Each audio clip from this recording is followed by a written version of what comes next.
पढ़े भाई। वे मन ही मन यह सोचते हैं कि उनका घर सदा स्थिर रहेगा। जी वो क्या क्या सोचते हैं वो लोग? उनका घर जो है सदा स्थिर रहेगा, वो जैसे के तैसे बने रहेंगे, उनको कुछ कुछ नहीं होगा वो। और उनके निवास पीढ़ी से पीढ़ी तक बने रहेंगे। हाँ, तो क्या सोचते हैं? पीढ़ी से पीढ़ी तक उनका निवास ऐसे बना रहेगा, वे लोग भी वैसे ही बने रहेंगे। उनका विचार यही है, क्योंकि वो धन पर भरोसा रखते हैं। किस पर भरोसा रखते हैं? बोलिए, कुछ बोलेंगे नहीं तो कैसे कुछ मिलेगा आपको? आशीष भी कहाँ से मिलेगा जी? बोलो। जिस टाइम बोलने को बोला जाता है उस टाइम बोलो, और जिस टाइम चुप रहने को बोला जाता है उस टाइम चुप रहो। जिस टाइम बोलना है उस टाइम बोलते नहीं हो, और जिस टाइम नहीं बोलना है उस टाइम बड़बड़ बड़बड़ करते हो। ये तो गलत है। हालेलुया। हाँ भाई, आगे पढ़ें। और उनके निवास पीढ़ी से पीढ़ी तक बने रहेंगे, इसीलिए वे अपनी अपनी भूमि का नाम अपने अपने नाम पर रखते हैं। ओ, क्या रखते हैं जी? मेरा घर, मेरा घर, मेरा धन, मेरा खेती, मेरा बाड़ी, मेरा दुनिया, बोलते हैं कि नहीं? आपका है? कुछ भी है आपका? ये देह भी आपका है क्या? नहीं। कुछ नहीं है आपका। ये देह भी यीशु मसीह ने खरीद लिया है, आप अपने आप के नहीं हो। यीशु मसीह ने अपना बलिदान देकर, अपना लहू बहाकर आपको खरीद लिया है। इसलिए देह से परमेश्वर की महिमा करें। क्या करें? परमेश्वर की महिमा करें। तो कहने का मतलब है, क्या करते हैं वो लोग? अपने भूमि को, अपने खेती को अपना अपना नाम लिखते हैं। फलाना ढिकाना, ये मेरा है, ये उसका है, ये उसका है, लिखते हैं। लेकिन ये सब किसका है? है क्या नहीं है? लिखने के टाइम ऐसे लिखते हैं। 12 पद। परंतु मनुष्य प्रतिष्ठा पाकर भी स्थिर नहीं रहता, वह पशुओं के समान होता है जो मर मिटते हैं। जी, क्या बोलता है कि मनुष्य धनवान होने के बावजूद भी, प्रतिष्ठित इंसान होने के बावजूद भी क्या होता है? स्थिर नहीं रहता है, नहीं रहता। वह पशुओं के समान होता है जो मर मिटते हैं। किसके समान होता है? आज देखो, आप मैं भेद भरी बात बोलता हूँ कि सबसे बड़ा पशु कौन है? कौन है? मनुष्य है। सबसे बड़ा पशु इंसान है। कौन है? इंसान है। 13 पद पढ़ेंगे भाई। उनकी यह चाल उनकी मूर्खता है, तो भी उनके बाद लोग उनकी बातों से प्रसन्न होते हैं। देखिए, धनवानों की बातों से लोग क्या हो जाते हैं? अट्रैक्टिव हो जाते हैं, प्रसन्न हो जाते हैं, खुश हो जाते हैं। वे अधलोक की मानो भेड़ बकरियां ठहराए गए हैं। मृत्यु उनका गड़रिया ठहरी, और भोर को सीधे लोग उन पर प्रभुता करेंगे। जी, क्या बोलता है कि वे अधलोक की मानो भेड़ बकरियां ठहराए गए हैं। किसकी? अधलोक की भेड़ बकरी। समझ रहे हैं कि नहीं? अधलोक जाएंगे वो लोग। कहाँ जाएंगे? धन पर भरोसा रखने वाले कहाँ जाएंगे जी? अधलोक में जाएंगे। हाँ। मृत्यु उनका गड़रिया ठहरेगी। क्या? मृत्यु जो है उनका गड़रिया ठहरेगी। और जो है मृत्यु क्या है जान रहे हो? मृत्यु भी एक आत्मा है। क्या है? अधलोक और मृत्यु दोनों क्या है? आत्माएं हैं। क्या है? आत्मा है। और भोर को सीधे लोग उन पर प्रभुता करेंगे। कैसे लोग? भोर को सीधे लोग। आगे पढ़ो।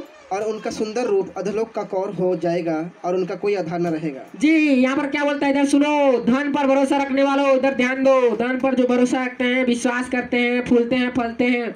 हमारे पास बहुत धन है, धनवान हो गए हम लोग, हमको किसी चीज की जरूरत नहीं है, जो बोलते हैं कि नहीं, उनके लिए बोला जा रहा है कि उनका सुंदर रूप अधोलोक का कौर हो जाएगा। जो ब्यूटी पार्लर नहीं जाते हैं क्या, पूरा फेस वॉश करने के लिए और पूरा एकदम क्लीन करने के लिए, पूरा और स्पेशल कार में, पूरा क्या कार है, जो क्या कार है, BMW। चलो मान लो BMW में जाते हैं, ठीक है कि नहीं? वो सब कहाँ जाएगा? सब खेल खत्म। उनका सुंदर रूप क्या हो जाएगा? अधोलोक का कौर हो जाएगा, मिट्टी में मिल जाएगा। और उनका कोई आधार न रहेगा। उनका कोई आधार नहीं, क्योंकि वो लोग धन के ऊपर भरोसा किए हैं। किसके ऊपर भरोसा? हमारा भरोसा परमेश्वर पर। आमीन। हमारा आधार भी परमेश्वर यहोवा है। आमीन। हालेलुया। परंतु परमेश्वर मेरे प्राण को अधलोक के वश से छुड़ा लेगा। जी, यहाँ पर क्या बोलता है? परंतु दाऊद क्या बोलता है? भजनकार क्या बोलता है? परंतु परमेश्वर मेरे प्राण को अधोलोक के वश से छुड़ा लेगा। कहाँ से छुड़ाएगा? अधलोक के वश से। हाँ, वहाँ परमेश्वर छुड़ा लेगा। क्यों? क्योंकि क्योंकि सुनिए सुनिए, क्योंकि जीवन और पुनरुत्थान कौन है? मारना जिलाना किसके हाथ में है? 3 दिन के लाजर को अगर जिंदा कर सकता है तो आपको जिंदा करेगा कि नहीं करेगा?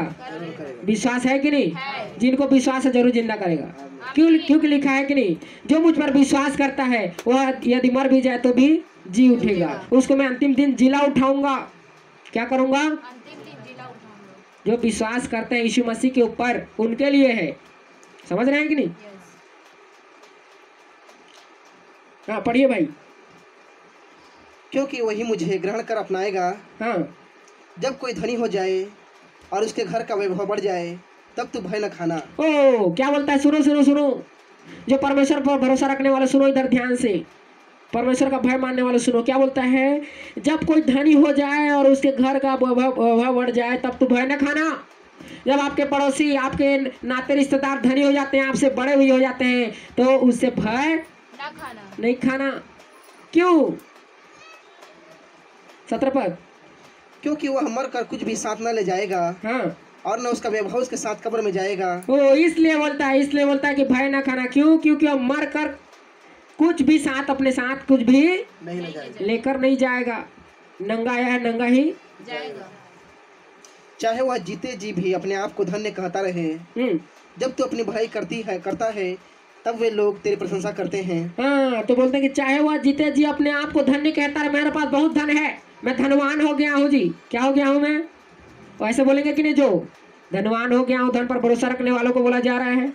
क्या होंगे वो लोग? वो लोग होंगे कि जब तू अपनी भलाई करता है, तब वे लोग तेरी प्रशंसा करते हैं। 19 पद। तो भी वह अपने पुरखाओं के समाज में मिला जाएगा, जो कभी उजाला न देखेंगे। ओ जो जितने धन पर भरोसा रखने वाले, सुनो, पुरखाओं के साथ में आप भी सो जाओगे। जितने धन पर भरोसा रखते हैं वो लोग भी सो जाएंगे और उजियाला को कभी ना देखेंगे। उजियाला कौन है? यीशु मसीह। आमीन। आमीन। 20 पद। मनुष्य चाहे प्रतिष्ठित भी हो जी परंतु यदि वे समझ नहीं रखते तो वे पशुओं के समान हैं, जो मर मिटते हैं। क्या बोलता है दाऊद? मनुष्य चाहे प्रतिष्ठित भी हो, धनवान भी हो, परंतु यदि वे समझ नहीं रखते तो वे पशुओं के समान हैं। किसके समान हैं? पशुओं के। अगर उनके अंदर में समझ नहीं है, बुद्धि नहीं है, तो पशु के समान है। किसके समान है? और मर मिटते हैं। जिस प्रकार पशु मर मिटता है, कुत्ता को देखो कि नहीं, कैसे मर जाता है कभी भी कुछ भी, उसी प्रकार वो भी क्या हो जाएंगे? मर के सड़ के गल जाएंगे। समझ रहे हैं? आमीन। इसलिए हमारा भरोसा किस पर होना चाहिए? परमेश्वर यहोवा पर। जी। तो आइए और देखते हैं वचनों को। हालेलुया। हालेलुया। अपने लिए पृथ्वी पर धन इकट्ठा न करो, जी जहाँ कीड़ा और कोई बिगाड़ते हैं और जहाँ चोर सिंध लगाते और चुराते हैं। हाँ सुनिए सुनिए सुनिए, परमेश्वर क्या कहता है, यीशु मसीह क्या कहता है, सुनो इधर। अपने लिए पृथ्वी पर धन इकट्ठा ना करो। अपने लिए क्या ना करो? पृथ्वी पर धन इकट्ठा नहीं करना है। तो क्या कहाँ पर करना है भाई? आगे सुनो। और जहाँ कीड़ा और काई बिगाड़ते हैं, पृथ्वी पर क्या करते हैं? कीड़ा और काई बिगाड़ देते हैं। काई रच जाता है, समझ रहे हैं? गड्डी भी रहेगा। अब कहने का मतलब एक इकट्ठा रहेगा कि नहीं, वो भी क्या हो जाएगा उसको, वो क्या बोलता है, उसको खा देता है जो। हाँ वो बोल रहे हैं ना, वही है। तो सुनिए आगे पढ़िए भाई। 19 पद पूरा नहीं हुआ है। और जहाँ चोर सिंध लगाते हैं और चुराते हैं। जी। जहाँ चोर सेंध लगाते हैं और चुराते हैं, क्या करते हैं? धन को क्या करता है चोर? चुराता है। चुराता है। चुराता है कि नहीं चुराता है? हाँ। तो चोर कौन है अब?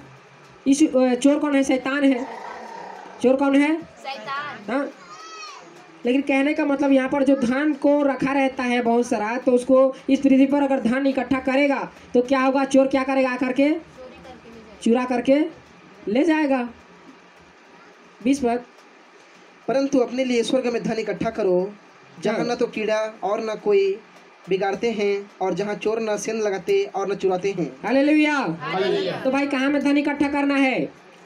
परंतु अपने लिए स्वर्ग में धन इकट्ठा करो। कहाँ में धन इकट्ठा करो? स्वर्ग में धन। हाँ तो ये पृथ्वी पर धन इकट्ठा मत करो, स्वर्ग के लिए धन इकट्ठा करो, जहाँ न तो कीड़ा और न काई बिगाड़ते हैं और न जहाँ चोर सेंध लगाते और न चुराते हैं। अगर आप स्वर्ग के लिए धन इकट्ठा करते हैं तो वहाँ कोई चोर है क्या? कोई नहीं चुरा सकता। कोई चुरा सकता है? 21 पद।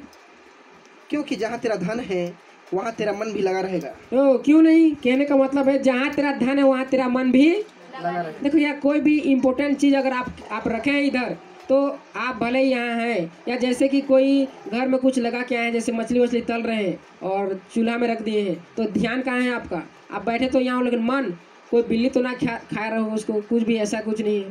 कहने का मतलब कुछ खा देगा तो ध्यान क्या है आपका, उधर चला गया। कहने का मतलब है जहाँ तेरा धन है वहाँ तेरा मन है। मन है।